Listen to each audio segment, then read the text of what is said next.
दोस्तों, प्रधानमंत्री नरेंद्र मोदी की स्थिति अजीब सी बनी हुई है।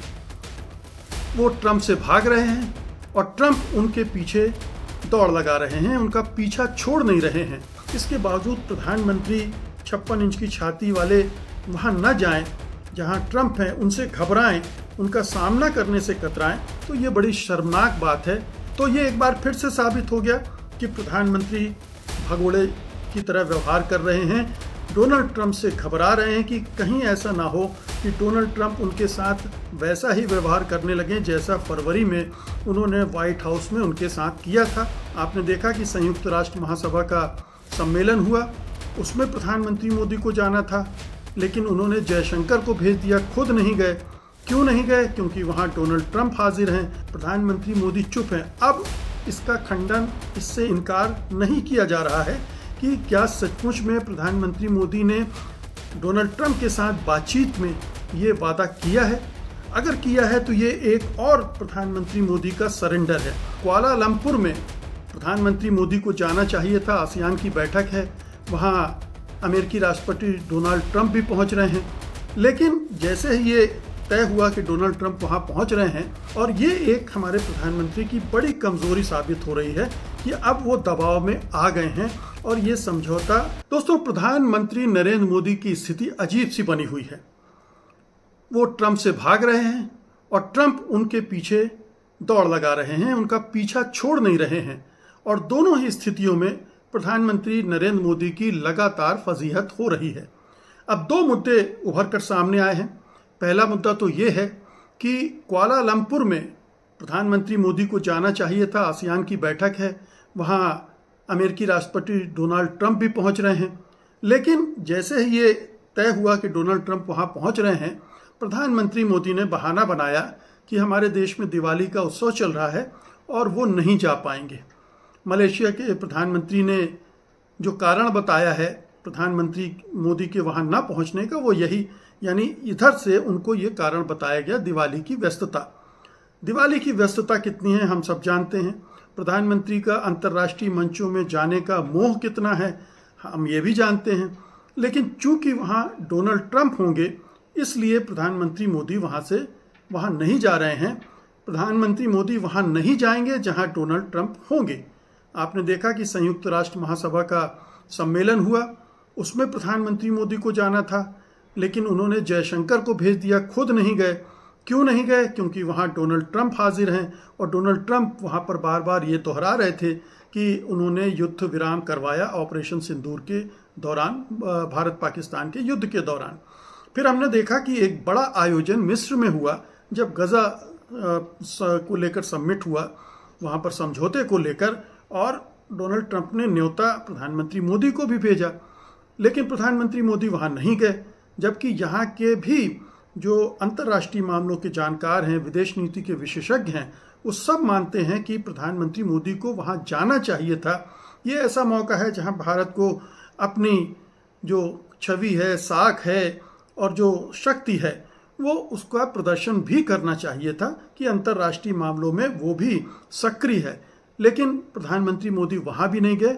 और वहाँ आपने देखा कि किस तरह से पाकिस्तान के प्रधानमंत्री शहबाज शरीफ ने डोनाल्ड ट्रंप को खुश करने के लिए क्या क्या खुशामदी बातें की, चापलूसी की, सब किया। लेकिन ये उनकी कूटनीतिक स्ट्रेटजी है जिसके तहत वो कर रहे हैं, असीम मुनीर कर रहे हैं, और इसका वो उनको फ़ायदा भी मिल रहा है।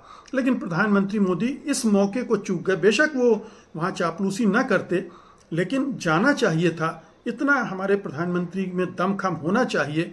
इतने बड़े मुल्क के प्रधानमंत्री हों, 142 करोड़ की आबादी है, दुनिया की चौथी सबसे बड़ी अर्थव्यवस्था है, इसके बावजूद प्रधानमंत्री 56 इंच की छाती वाले वहाँ न जाएं जहाँ ट्रंप हैं, उनसे घबराएं, उनका सामना करने से कतराएं, तो ये बड़ी शर्मनाक बात है किसी भी देश के लिए, भारत के लिए तो है ही। तो ये एक बार फिर से साबित हो गया कि प्रधानमंत्री भगोड़े की तरह व्यवहार कर रहे हैं, डोनाल्ड ट्रंप से घबरा रहे हैं कि कहीं ऐसा ना हो कि डोनाल्ड ट्रंप उनके साथ वैसा ही व्यवहार करने लगे जैसा फरवरी में उन्होंने व्हाइट हाउस में उनके साथ किया था। उनकी अच्छी खासी फजीहत हो गई थी जिस तरह से वो पेश आए थे नरेंद्र मोदी के साथ। और उसके बाद से जिस तरह से वो बार बार दोहराते रहते हैं ऑपरेशन सिंदूर के बारे में और अब रूसी तेल के बारे में जिस तरह से उन्होंने उनके पीछे पड़ गए हैं, उससे भी उनकी फजीहत हो रही है। अब देखिए कि पहले जब डोनाल्ड ट्रंप ने कहा कि प्रधानमंत्री मोदी ने उनसे कहा है कि वो रूसी तेल का आयात बंद कर देंगे। भारतीय विदेश मंत्रालय के प्रवक्ता ने कहा कि ऐसा कुछ कहा नहीं गया है। दोनों के बीच फ़ोन पर बात भी नहीं हुई है। फ़ोन पर बात ना होना एक अलग बात, होना ना होना अलग बात है, लेकिन दूसरे चैनल से ट्रंप तक ये बात पहुंचाई गई होगी और वही ट्रंप ने कह दिया। यहाँ से उससे इनकार कर दिया गया। फिर हमने देखा कि किस तरह से डोनाल्ड ट्रंप और प्रधानमंत्री मोदी की बातचीत होती है दिवाली के मौके पर, और फिर उसके बाद प्रधानमंत्री मोदी एक अलग तरह का ट्वीट करते हैं और डोनाल्ड ट्रंप एक अलग तरह का बयान देते हैं। प्रधानमंत्री मोदी केवल दिवाली की बात करते हैं, खुशनुमा बात करते हैं, लेकिन डोनाल्ड ट्रंप उसमें यह भी कहते हैं कि प्रधानमंत्री मोदी से मेरी ट्रेड पर भी बात हुई, और उसके बाद उन्होंने ये भी कह दिया कि प्रधानमंत्री मोदी ने उन्हें कहा है कि वो रूस से तेल का आयात बंद कर देंगे इस साल के अंत तक। उन्होंने ये भी खुलासा किया कि चूंकि एक प्रोसेस है इसलिए इसमें थोड़ा टाइम लगेगा, लेकिन प्रधानमंत्री मोदी ने उन्हें आश्वस्त किया है कि वो बंद कर देंगे। तो इस बारे में अभी तक भारत सरकार चुप है, प्रधानमंत्री मोदी चुप है। अब इसका खंडन, इससे इनकार नहीं किया जा रहा है कि क्या सचमुच में प्रधानमंत्री मोदी ने डोनाल्ड ट्रंप के साथ बातचीत में ये वादा किया है। अगर किया है तो ये एक और प्रधानमंत्री मोदी का सरेंडर है। तो एक तरफ तो वो भागने वाले दिख रहे हैं, डोनाल्ड ट्रंप की उपस्थिति से ही भागने लगते हैं, दूसरी तरफ वो डोनाल्ड ट्रंप से बात करके फंस जाते हैं, उनको वादा कर बैठते हैं कि हम अब रूस से तेल आयात नहीं करेंगे। और ये एक हमारे प्रधानमंत्री की बड़ी कमजोरी साबित हो रही है कि अब वो दबाव में आ गए हैं और ये समझौता, जो टैरिफ का समझौता है, उसके लिए रूस के साथ हमारे जो संबंध हैं उसको कुर्बान करने के लिए तैयार हैं। रूस से जो हमें सस्ता तेल मिल रहा है उसको छोड़ने के लिए तैयार हैं। अब देखिए कि जैसे ही ये खबर आई कि भारत रूस से तेल का आयात घटा रहा है और बंद कर देगा, तो अंतर्राष्ट्रीय मार्केट में तेल के दाम जो है वो 3% तक बढ़ गए। अब अगर ये बात कंफर्म होगी, सचमुच में भारत तेल का आयात बंद कर देगा, तो अंतर्राष्ट्रीय बाजार में ये तेल की कीमतें और बढ़ेंगी और भारत को फिर महंगी दरों पर तेल खरीदना पड़ेगा। तो भारत के लिए ये अपने पैरों पर कुल्हाड़ी मारने जैसा है अमेरिका के दबाव में। गेन क्या होगा ये हमें पता नहीं है। कहा जा रहा है कि खबरें आ रही हैं कि हो सकता है कि टैरिफ पक को लेकर समझौता हो जाए, 15 से लेकर 20% तक के टैरिफ पर बात हो जाए। लेकिन सवाल ये उठता है कि वो जो समझौता होगा किन शर्तों पर होगा। क्या हम अपने एग्रीकल्चर और डेयरी प्रोडक्ट भी उनका मार्केट भी उनके लिए खोलेंगे? तो एक चिंता तो इस बात को लेकर है। रूसी तेल के आयात के बंद होने से जो हमारे अर्थव्यवस्था पर असर पड़ेगा वो कितना होगा। ये तो खबरें आ चुकी हैं कि जो भारत सरकार है उसने ये प्रोसेस शुरू कर दिया है कि तेल का आयात कम करे, और यही खबरें आ रही हैं कि अंबानी जो सबसे बड़े आयातक थे और सबसे ज़्यादा कमाई करने वाले रूसी तेल के आयात से थे, वो भी अब तेल के आयात को कम करने की तैयारियां कर चुके हैं। तो एक तो बिल्कुल साफ है कि भारत तेल आयात कम करते करते रोकने जा रहा है।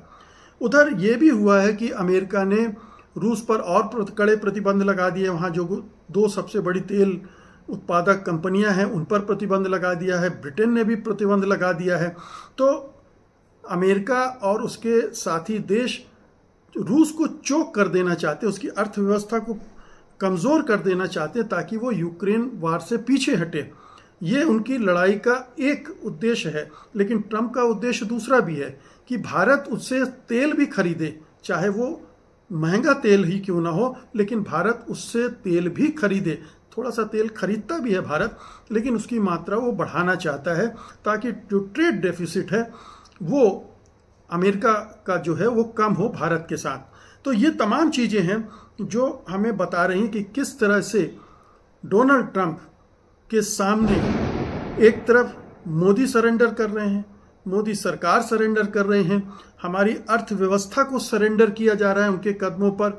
और मोदी किस तरह से आतंकित हैं डोनाल्ड ट्रंप को लेकर, और ये कब तक चलेगा पता नहीं।